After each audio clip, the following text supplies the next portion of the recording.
Hey, hey, hey, it's your girl Barbie J. Hey, hey guys, did y'all see that? Did y'all see the Oval Season 2, Episode 8? Don't believe your eyes. I don't know. I'm going to have to think about that because I usually believe what I see. Not what I hear, but I believe what I see. But you could be wrong when you see stuff, so forgive me. Big shout out to everybody in my comment section. Thank you for holding my comment section down, holding my channel down, holding everything down. I am enjoying it. Some of you are hysterical, hilarious, so funny. Y'all have me cracking up when y'all be commenting about what's going on. And I know y'all say I'm funny too, but that's what I do. I'm just like, some of this stuff is just too funny. My friend calls this a comedy drama. I just call it a dramedy and put it together because that's what I think the Oval is. Anyway, before we get started, please hit the little subscribe button. If you haven't subscribed to my channel yet, it's right over here. Just hit the subscribe button and then you should hit the little notification bell next to it and it'll let you know every time Barbie J uploads a new video. That's right. Thank you for all of those of you who was hanging out with me with the what was it, Easter Sunday? We had the verses. There was the verses with Earth, Wind, and Fire and the Isley Brothers. If y'all missed that, y'all missed the jam. It was a party all night. All night, all night. I had on my little afro wig and my tie-dye. I was ready. But anyway, let's move right along. Let's see. Oh, another thing I'm working on. I don't know if some of y'all see my church chat with Sister Junebug, but I'm putting together a video. A concert video. So that's going to be up in a week or two. So check that out. It's usually going to go up on a Sunday, but I don't know. You'll get to know. If you hit the notification bell, you'll know when I upload it. All right. So now let's get on with the Oval. Season 2, Episode 8. Don't believe your eyes. And it starts off with Lily, of course, how it ended last week. Lily's in her husband's office in her own house. And Kyle is coming there acting like he belongs there because he loves him so much. That's my boo. I love him. And he loves me so much. And he tries to make Lily feel bad and say everybody says she's untalented. She has no talent. And even her husband don't like her designs. He knows how to dress because he gay. You know, gay people know how to dress. And he's trying to make her feel bad and she don't care. And they're circling the desk and circling the desk. And she's telling him, you better get out of here. I know her brain was thinking and thinking and thinking. And I didn't realize there was a gun in that drawer. Because after the last time they circled, she pulled out the gun he had on his gloves. And she was like, he said, well, I got a gun too. And she was like, yeah, I wish you would move for it. Go for it. Go for it. Go for it. I wish you would. And then she said she would shoot him in the jugular because she knew that he had on a vest. Smart lady, right? That was very smart. I wasn't even thinking about that. But he's saying his is bigger. And she's like, he's like, how you going to get away with shooting me and stuff? She's like, I'll think of something. I was like, that's right. Don't give him away. So I was wondering how she was going to get out of that. And that's if she got out of it because we haven't seen her since the beginning. She told him to get out the office, get out of there, and he left. I don't know. I just thought that scene was silly because then she got too close to him. She instead of her staying behind that desk when she had the gun, she's telling him to leave and she's following him with the gun and following him. And I'm like, Kyle could easily snatch that thing up out of her hands the way I feel. I thought he was because he crazy enough to do it. You know, so I thought that was foolish of Lily to get so close. But he left out. I don't know what he took when he left out, but he left out. Anyway, because we see at the end, he was leaving out there. That scene with Bobby and Max in the car was driving me crazy. Why the heck are they in that car? Okay, there's somebody watching the door. There's camera over there, somebody here. Bobby want to go in there because he got this. That's his heart right now, Lily. And Max is acting like he's stupid for caring about Lily. You just met her. And he's like, yeah, you never felt like that before? Yeah, in junior high school, in high school and college, you know, like trying to make Bobby seem like he's an idiot. And Max is like, yeah, I want to get that son of a bum myself, but, you know, too, but we got to do it the right way. We got to be safe. We got to do this. And I'm like, he don't give a damn about Lily. There you go. I'm feeling like this white man don't care about this black woman. That's his woman. And if Max had any kind of woman in there that he cared about, he'd be wanting to go in there too. But they sitting in that damn car and sitting in the car, and Max is like, she's okay. How the hell you know she okay? Y'all can't see up there.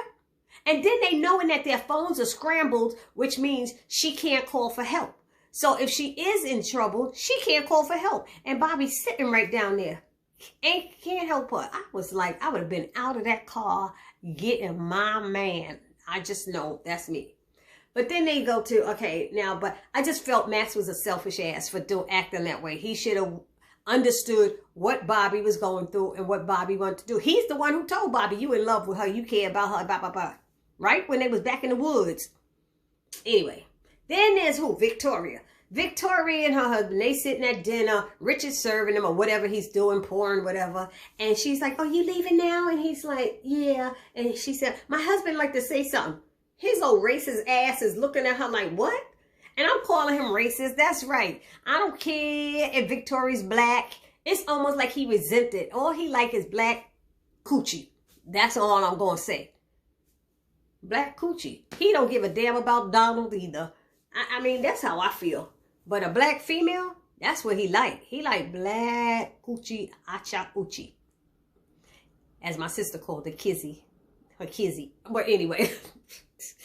So they're at the table and he's like, aren't you gonna, she's like, you're not gonna apologize to him? Because he did. He fired Richard for listening to Gail, and Gail was wrong. And she said, you're not gonna apologize? Do you want your son to think that you're too big to apologize to a poor black man? Did she call him a poor black man in his face? Like she ain't black? Oh, but she got money, that's right. What the hell? Really, Victoria? And I'm like, oh, okay. So Richard saying, no, that's not necessary. And then Hunter does this pour behind, yeah, sorry, there was some confusion. She's like, the man found your daughter. She should have said she saved your daughter from getting her behind raped. That's what she should have told him, because he stopped her and fought those three guys to keep Gail from getting her behind, her little stank, snotty attitude, funky attitude behind raped, thinking she know better. That's what I got to say about that. But then Jason looked up and said, I don't care what y'all do. I don't give a damn. You know, she raising Jason to be the same way. Idiot.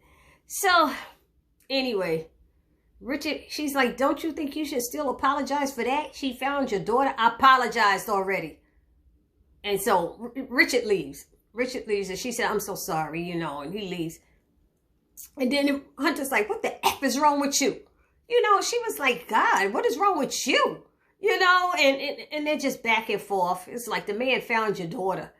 So he was like, he said, I'd apologize to him if he killed you or something like that. Or something. She said, you really gonna talk about killing somebody in front of, what did she call him? The embryo?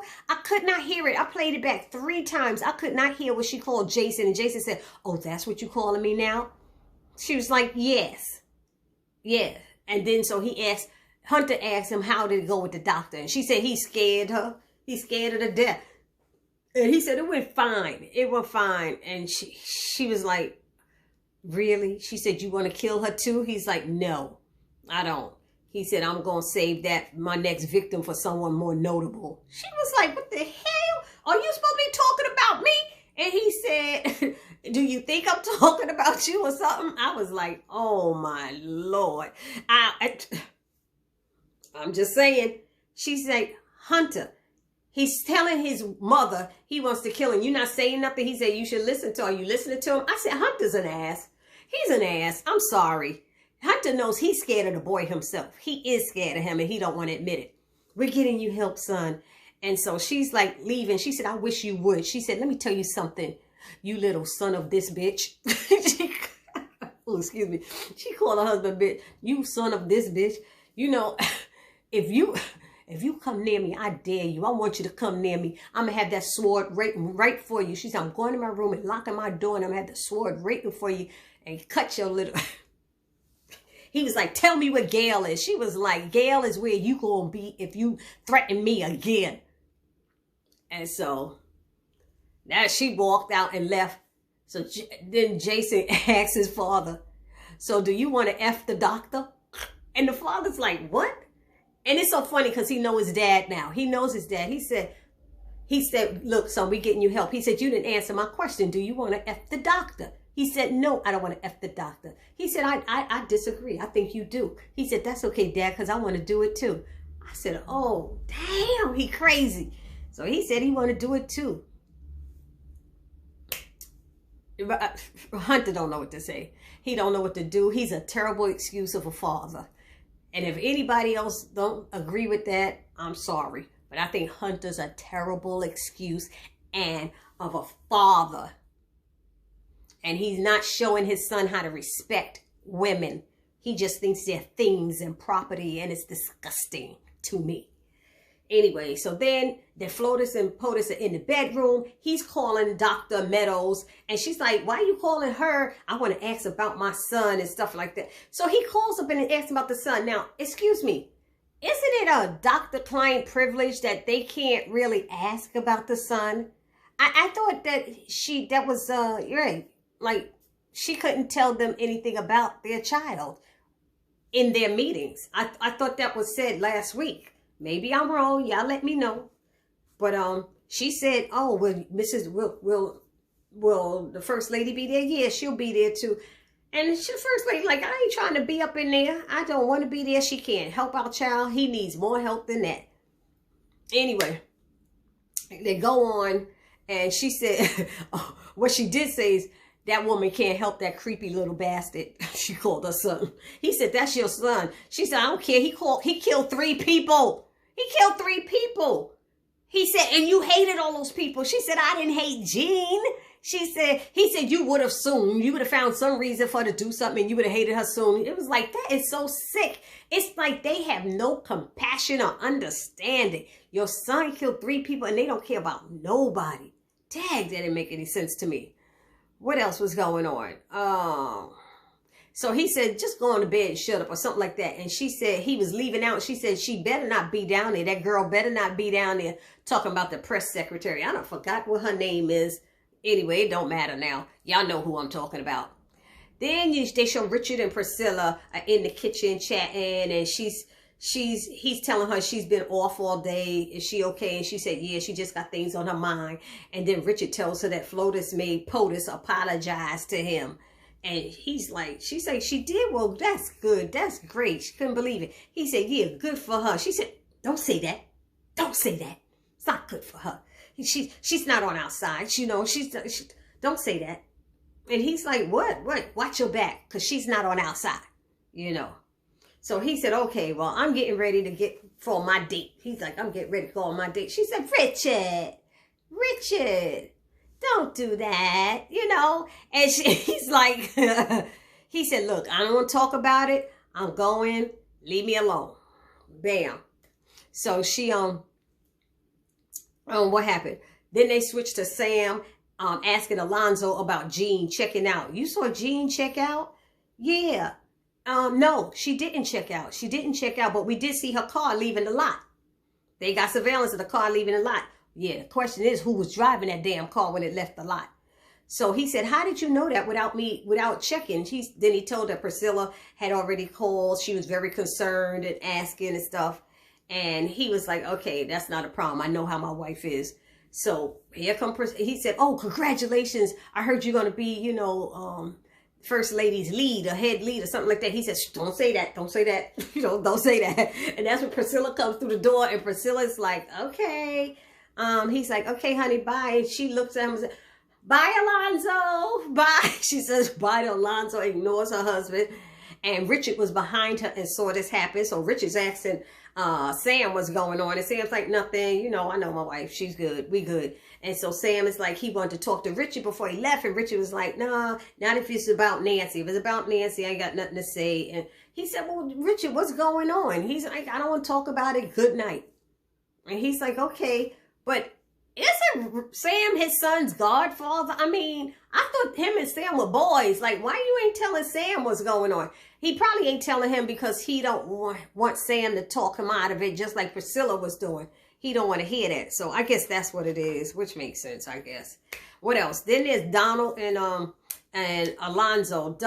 Alonzo forgot Donald's dinner, to order his dinner. He's off his game. He's like, what's up with you? And you've been off all day. And Alonzo's like, no, I just didn't get any sleep. And he said, look, I prefer you to look at me. Look at me when you talk to me. Is there a problem? Is there something going on? I said, he probably scared as shit because Kyle was in there staring him down like, I will kill you. I will kill you. It could be that, or it could still be about his, what's that press secretary's name? Oh, it don't matter. Maybe he's still mad that she wouldn't accept his proposal, because then Donald brought that up. I told you that she's not, you think she's still with the president. I told you it's not true. It's not happening. What the hell you know, Donald? You know good and damn well it's happening. It's happening, and it's happening right now while y'all talking, probably. Anyway, who's next? Because that wasn't worth the long conversation. Diane calls Donald. When he answered the phone, because the phone was ringing, and Alan answers it. I called him Alonzo, didn't it? It's Alan. Alan was sitting there, and he's like, you not going to answer the phone? And Alan's like, oh, okay. And then he answered the phone, talking about 911. So I said, why he calling 911? Unless Donald told him, if Diane ever calls, just tell me it's a 911, meaning it's important. Maybe that's all it means, is important. Maybe Diane said 911, I don't know. Anyway, but she wants to meet with him at the White House the next morning. But he wanted to go to a bar. And she said, no, let's meet in a nice public place. And he's thrilled that she coming to the White House. So I don't know what that's all about. Nancy is in the kitchen cooking up a storm for Richard. Oh, she cooking everything. Barry walks in there, Ma, there's a whole lot of damn food. Why are you cooking all this food? Dad is not going to eat it. And we all know Dad ain't going to eat it. We don't even know Dad like that, but we know Dad ain't going to eat it. He's like, Ma, you think this going to make him not think about Pinky? I know your father. Let me, boy, just leave me alone. Don't you have something you need to be doing? So he goes up there and, what is it? He goes up there and to leave this video about his daughter, Callie, being snatched by her mother, and her mother's part of the cult, or what is it, the Rakaduchis or something like that. And I said, but okay, who's he leaving this video for? It's on his phone, but did he upload it onto social media somewhere? I mean, could you told us where that information was going? Because we don't know what he was doing. It's just on his phone as far as I know right now. And then Richard comes in. He don't speak. He goes to his room. He pulls out one of his best suits, the suit that he wore when him and Nancy renewed their damn vows. What the hell? I would have, when he went in that shower, oh, he took the suit with him. I'd have cut that jacket up in 50 pieces. He would have had to pick another damn suit. I mean, I'm just saying, he could have went out with her. He would have been wearing a different suit, a sweatsuit or something. He wouldn't have been wearing that suit he wore to renew my vows. I could tell you that much. So Barry's peeking in there. Barry, mind your damn business. Why are you trying to act like you grown in grown folks' business when you act like a spoiled brat? You act like a baby. Get a job, Barry. So Barry goes in there and he's telling Ma, stop. What does she do? Ma, he was like, between me and you, I'm sorry. I was reading something else. So Barry's peeking in the room, putting in his little 2 cents in his mother and father's business. It's like, boy, she's like, Barry, please, Dad, I just hate you, Dad. Ma, I love you. I hate you to see you going through this. Give him some time. Give him some time. I said, now he know how to be calm and give advice, but he don't take his own. His mother told him don't go to damn Sharon's job, but he did, didn't he? Trying to get her to lose it. That's why he does that. And so she was like, boy, don't you got something that you have to be doing? And he was like, don't you have enough to worry about with Sharon? And he said, Sharon and who else? And who else? She said, boy, I ain't got no time for this damn, don't start with me. I said, I ain't mad at her. We know your daughter's missing. We ain't got to keep saying it. And Callie, my daughter. I'm like, okay, get a hobby, Barry. Do something. Okay, then it went to Dale. Dale and them at the pharmacy. Okay, so they at the pharmacy, and what's happening at the pharmacy? What's his name? Kareem don't realize he's gay, and Dale wants to hang out, and he's telling him places to go. I know what she want, know what he want, and Sharon like, no, she's telling him about the gay places and stuff. And and while they talking about all of that stuff, who is it? Sam knocks at the door. We're closed. Sam is like, nah, And she's like, it's Sam. He's coming to help. And he's like, I don't want him here. What is he doing at my pharmacy? I don't like him. I don't like him. And he's pulling Sharon back. Like, Sam can't see that from the damn door. You pulling him back. Kareem's an idiot. I don't like Kareem. I don't care what. But he just wanted to know information about the Rakadouchis and stuff. And so he could help Barry find his daughter. And so Dale is a little nervous. But then he, you know, because she said Secret Service. So that was what made him nervous. But anyway. So they go in the back while Sam is talking to Dale. And he's like, oh, Kareem, I can't stand him. He's touching Sharon. Oh, you glowing and stuff. And how you doing? And how's the baby? And all that, you know, all this stuff. And Sharon's like, stop. Like, don't touch me. And then he started pushing her hair back and stuff. And you're so beautiful. Look at you glow. She said, oh, it must be the baby. They said that happens. And I'm like, girl, you like a day pregnant. Stop playing with yourself. You know, it was so, that scene so annoying. I have to skip over that. Because she was saying she don't know what she was going to do with the baby. She might give it up for adoption and all this stuff. He's like, you going to come stay with me and all that. And so Sam comes back there, thanks her for Sharon for the information with Dale. And he said, don't tell Barry. And Kareem's like, don't tell Barry. Don't tell Barry. You know, I'm like, Kareem, grow up. Grow the F up. You know, he wouldn't have cared if Sharon would say, I care about that little girl missing. He said, yeah, you're right. You're right. You know, trying to get on her good side. He don't give a damn about that baby. He don't care. She told him, you don't care about nobody who likes Barry. And he said, I like you. I said, see, that's what some men do. They like what they can't have or what somebody else got. And then they just want to tap it and then be on about their business. But he already tapped it. So I don't know why he keep bothering her. I don't know. Anyway, next. So Dale comes back there. He says that was intimidating talking to Sam, but Kareem let him know that he's a good dude and somebody good to know. You know, at least that's what he told me when he gave me his business card, but I don't believe that shit. Why he in my store? I want him in my store. I said, is Kareem doing some drugs? Remember they were saying there was drugs being funneled out of there? Maybe Kareem doing something that's making him nervous. You know. So Dale leaves and Kareem tries to give Sharon the key to his house, and they going back and forth. And she said, I thought you had a girlfriend. And he was like, we broke up. And she said, oh, now you broke up? Before you said you broke up and you lied. Y'all was still together. No, we broke up this time.